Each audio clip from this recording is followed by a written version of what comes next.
Hello students, set chapter हमारा continue है।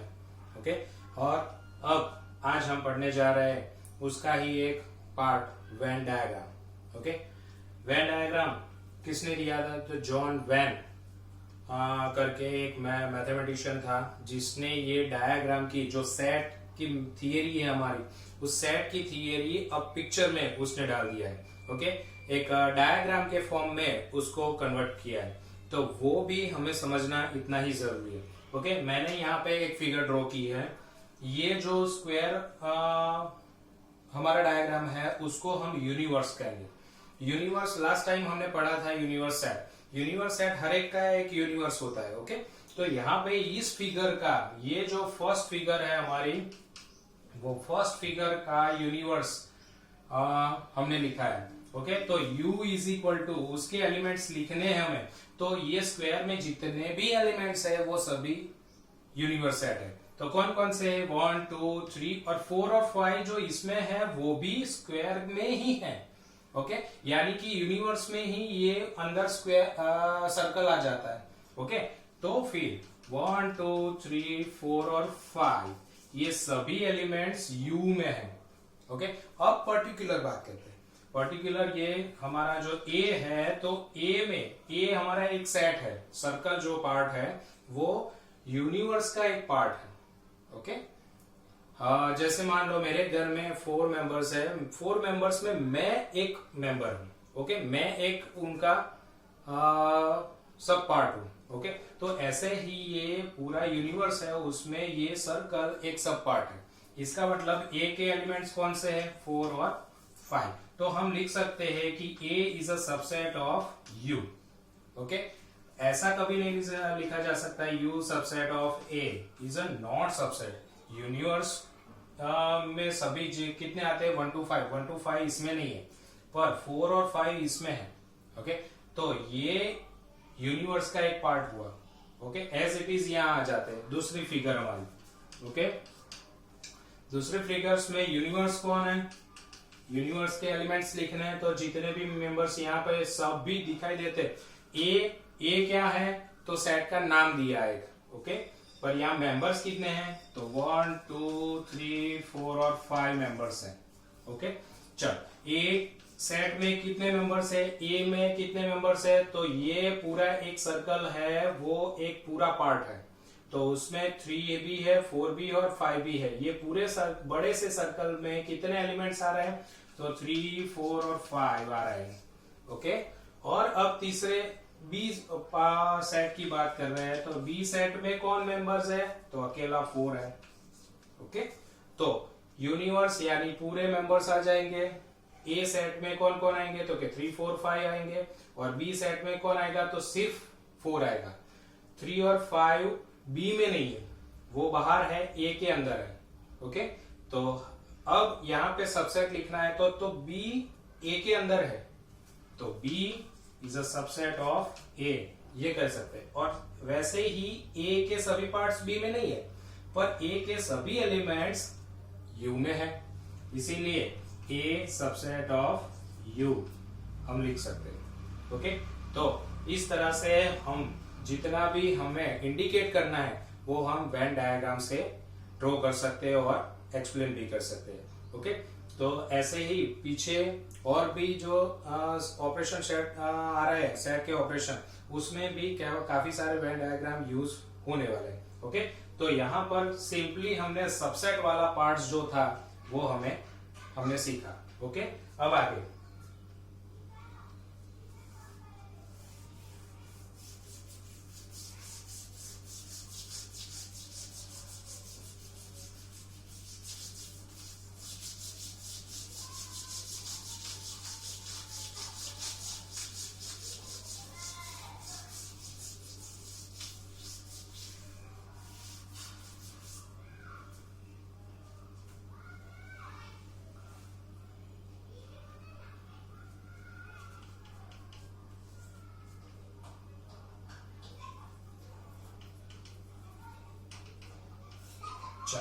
Operation, sets के ऑपरेशंस देखते हैं। ओके, फर्स्ट ऑपरेशन हमारा है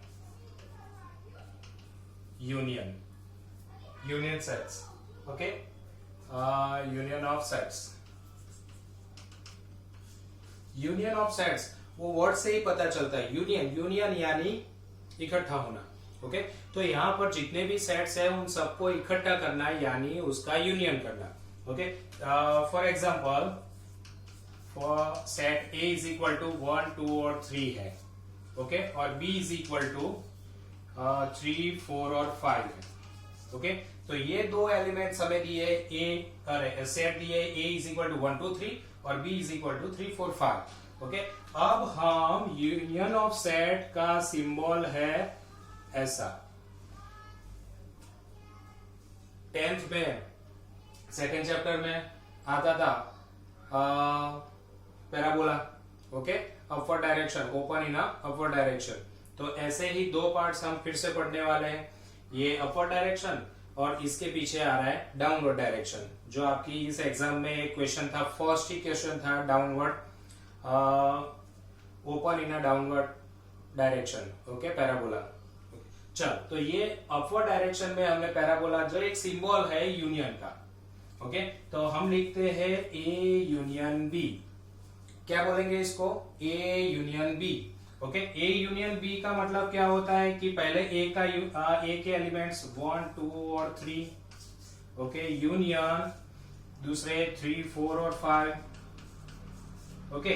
तो A के एलिमेंट्स फिर यूनियन, फिर B के एलिमेंट्स। अब क्या करते हैं, उन दोनों का यूनियन करना है यानी इकट्ठा करना है।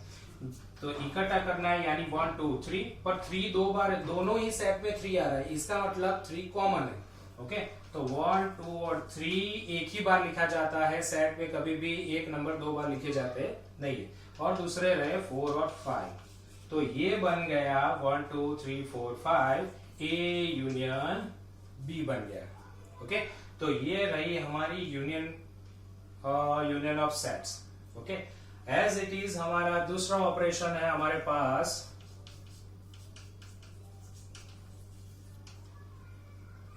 इंटरसेक्ट ऑफ सेट्स,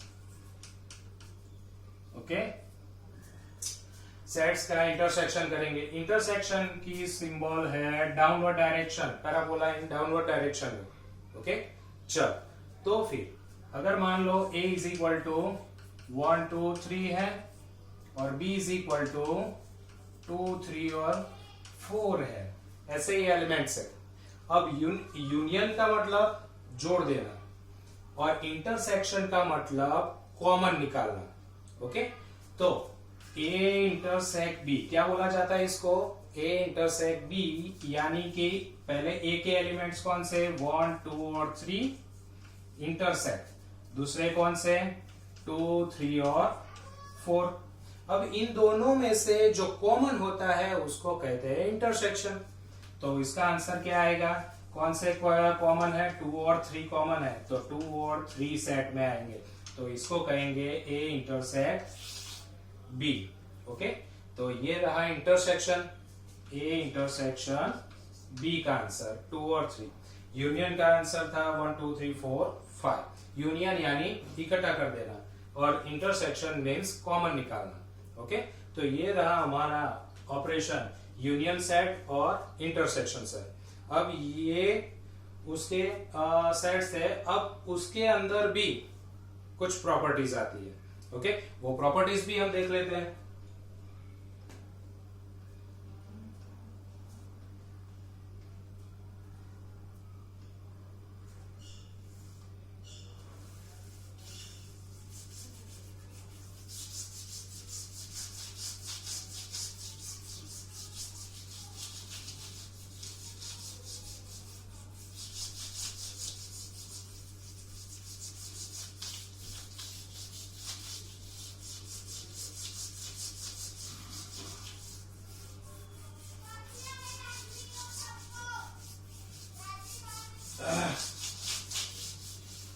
ऑपरेशन में यूनियन की बात करते हैं, यूनियन में उसकी प्रॉपर्टीज देखते हैं। फर्स्ट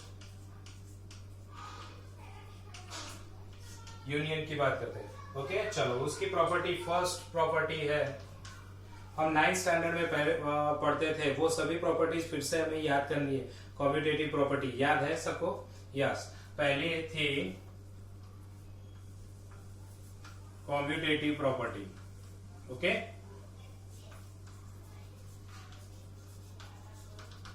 कॉम्यूटेटिव प्रॉपर्टी में अगर याद हो तो जो मेरे स्टूडेंट्स हैं उनको मैंने पढ़ाया था कि अगर पोजीशन चेंज करते हैं, ओके, तो commutative property means change of positions.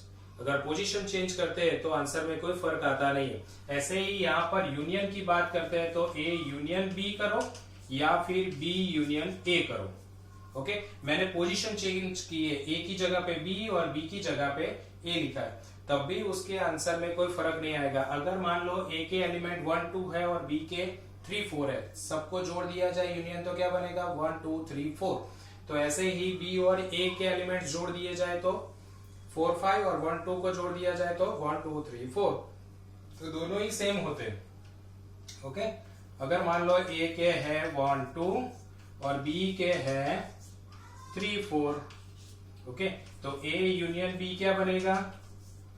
1 2 3 और 4 बनेगा। मैंने दोनों के एलिमेंट्स को जोड़ दिया, यूनियन मीन्स जोड़ देना। As it is B union A क्या बनेगा? बी और ए के एलिमेंट जोड़ दिया जाए तो 1 2 3 4 बनेगा। ओके, तो दोनों ही सेम होते, इक्वल ही होते। It's a commutative properties. As it is हमारे पास दूसरी उस टाइम पे थी, आपको अगर याद हो तो, okay, associative property. A union B union C. उस टाइम पे मैंने कहा था, अगर जो मेरे स्टूडेंट्स हैं उनको पता है क्या हमने पढ़ा था? Change of bracket. Okay, change of bracket करते हैं तभी आंसर में फर्क नहीं आता। अभी यहाँ पे ब्रैकेट किसका है? ए यूनियन बी का है। अभी हम चेंज करके किसका बनाते हैं? ए को बाहर रखते हैं, union B union C. Okay, चलो, तो इसका भी एक एग्जांपल देख लेते हैं। ए इज इक्वल टू हम लेते हैं 1 2, बी इज इक्वल टू लेते हैं 3 4, ओके, और सी इज इक्वल टू लेते हैं 4 5। ओके, चलो, तो फिर अब इसका फर्स्ट हम क्या ढूंढते हैं? जो ब्रैकेट में होता है उसको फर्स्ट ढूंढने का। ओके, तो फर्स्ट ए यूनियन बी, तो ए यूनियन बी में क्या आएगा? तो ए और बी के एलिमेंट जोड़ देने, तो 1 2 3 4, 1 2 3 4, और फिर ये जो ब्रैकेट हमने ढूंढा उसको यूनियन किससे करना है? सी से यूनियन करना है। यानी कि ये जो आंसर है वो सी के साथ यूनियन होगा, यानी ये आंसर और ये आंसर जोड़ देना है। तो फिर A union B union C, तो क्या बनेगा? 1 2 3 4 है और यहाँ पे 4 5 है, सबको जोड़ दिया जाए तो क्या बनेगा? 1 2 3 4, 4 दो बार है इसलिए एक ही बार लिखा जाता है। देन 1 2 3 4 5, तो इसका आंसर आया 1 2 3 4 5। एज इट इज अब इस तरफ एलएचएस पार्ट हमने देख लिया। ओके, अब आरएचएस की बात करते हैं।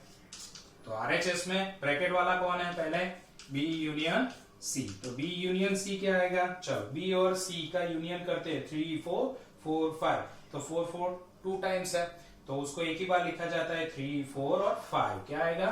3 4 और 5। ओके, अब बी यूनियन सी को हमें किससे? ए से यूनियन करना है।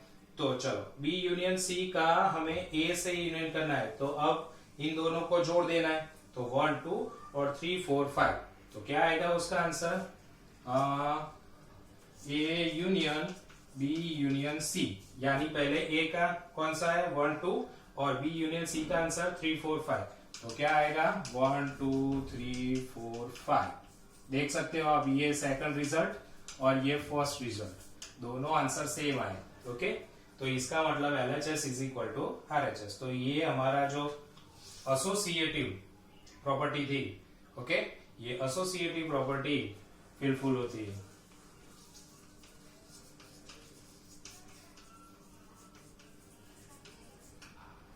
फुलफिल होती है। क्लियर? तो ये दूसरी प्रॉपर्टी थी। अब हम बात करने जा रहे हैं तीसरी प्रॉपर्टी।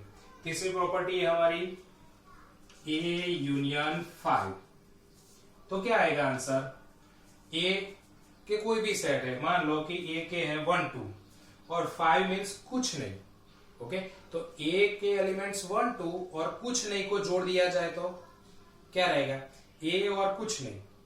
ओके, अगर मान लो कि एक केक पड़ी है, उसके साथ मैं जोड़ देता हूं कुछ नहीं, तो क्या रहेगा, सिर्फ केक ही रहेगी।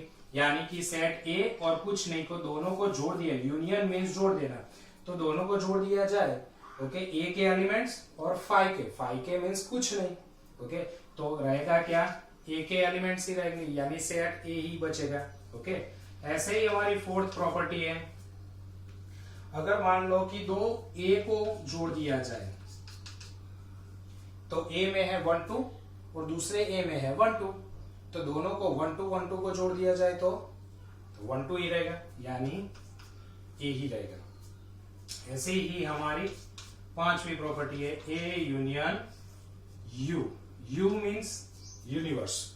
यूनिवर्स में काफी सारे आ सकते हैं। ओके, ए में है 1 2, ए के एलिमेंट्स कौन है 1 2, और यू के है मान लो कि 1 2 3 4 5। ओके, दोनों को जोड़ दिया जाए तो क्या बनेगा, यस यू। ओके, अगर ए और यू को जोड़ दिया जाए तो कौन से एलिमेंट्स बनेंगे, यू के। Okay, clear. तो ये हमारी प्रॉपर्टी थी, जो ऑपरेशन थे यूनियन का, यूनियन की 5 प्रॉपर्टी थी, कॉम्यूटेटिव, एसोसिएटिव, फिर A union 5, A union A और ए यूनियन यूनिवर्स। ओके, चलो, तो ऐसे ही हम देखते हैं इंटरसेक्शन में भी। ओके, प्रॉपर्टी हमारी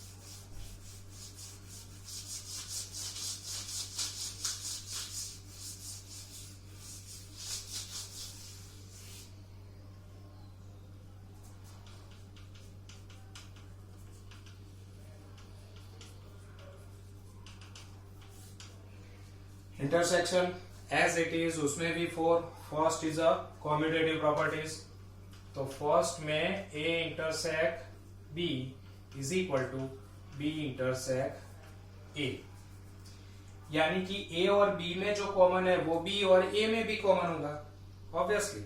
ओके, अगर मान लो कि ए में एलिमेंट्स है 1 2 और बी के एलिमेंट्स है 2 3। ओके, तो ए इंटरसेक्ट बी क्या होगा, तो दोनों में जो कॉमन है 2। ओके, इंटरसेक्शन का मतलब क्या, कॉमन, तो दो सेट में जो कॉमन होता है वही। तो एज इट इज बी और ए में कॉमन क्या होगा, obviously B intersection A B क्या होगा, 2 ही होगा। ओके, तो ये रही फर्स्ट हमारी कॉम्यूटेटिव प्रॉपर्टी। दूसरी है associative property, A intersection B intersection C is equal to, अब हम चेंज ऑफ ब्रैकेट करते हैं, तो A intersection B intersection C, यहां पर भी एज इट इज बनेगा। अगर ए के हमने लिए 1 2, बी के लिए 2 3 और सी के हम लेते हैं कोई भी ले लो 3 और 4। चलो, ओके, तो पहले ए इंटरसेक्शन बी क्या होगा, ए इंटरसेक्शन बी हमारे पास ऑलरेडी मौजूद है 2, उसको सी से इंटरसेक्ट करना है। ओके, तो A intersect B intersect C. Okay, तो ए इंटरसेक्शन बी का आंसर क्या है हमारे पास 2। ओके, इंटरसेक्शन फिर कौन आएगा, सी, सी के कौन से हैं 3 और 4। तो यहां पे आप देखो इन दोनों में कॉमन क्या है, कुछ नहीं, यानी 5। 2 और 3 4 में कॉमन क्या है, कुछ नहीं, तो क्या आएगा आंसर 5 एज इट इज। अब ये रही हमारी एलएचएस। अब आरएचएस की बात करते हैं। आरएचएस में B union C, B union C करते हैं तो सॉरी बी इंटरसेक्शन सी करते हैं तो बी इंटरसेक्शन सी क्या होगा, बी यानी 2 3। ओके, इंटरसेक्शन सी क्या होगा, सी का इंटरसेक्शन 3 4 है। ओके, तो इन दोनों में कॉमन चीज क्या होगी 3। ओके, तो B intersection C is equal to answer क्या आया 3।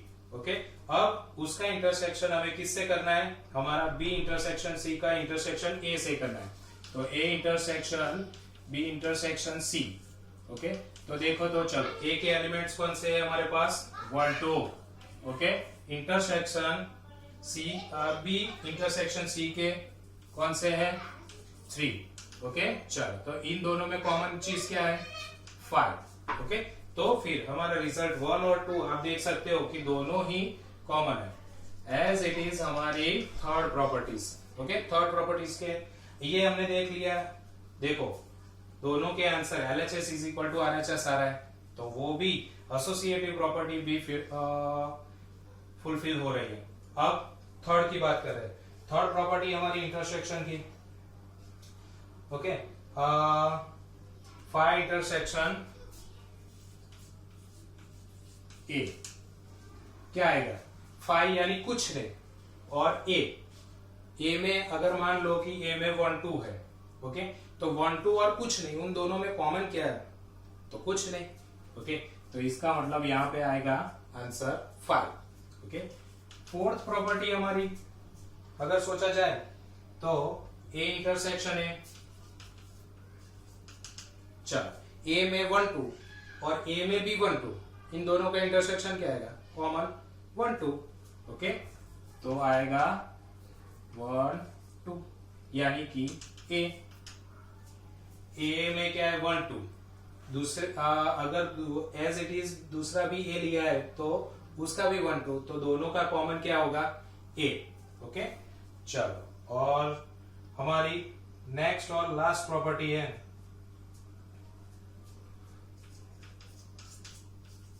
ए intersect B union C is equal to क्या होगी, A intersect B union A intersect C. Okay, ये ए इंटरसेक्ट बी और ए इंटरसेक्ट सी, और ये जो यूनियन है वो बाहर आ जाएगा। इसको हम कहते हैं डिस्ट्रीब्यूटिव प्रॉपर्टीज। ओके, पर डिस्ट्रीब्यूटिव कैसी है, इंटरसेक्शन ओवर यूनियन। ये इंटरसेक्शन कर रहा है किस पे, तो इन दोनों का जो यूनियन है उसके ऊपर वो इंटरसेक्शन कर रहा है। तो यहां पे हम कहेंगे distribution property intersection over union. Okay, तो ये भी अगर हम एग्जांपल लेके अगर सॉल्व करते तो दोनों के LHS इज इक्वल टू क्या मिलेंगे, RHS। वो आपके लिए मैं छोड़ रहा हूं कि आप एग्जांपल ए की जगह पे set A is equal to लो 1 2। ओके, बी की जगह पे लो 2 3। ओके, और सी की जगह पे लो 3 4। ओके, और इसका LHS ढूंढो, पहले ब्रैकेट ढूंढना है, ब्रैकेट यूनियन ढूंढना है, उसके साथ ए का इंटरसेक्शन करो। ओके, ये LHS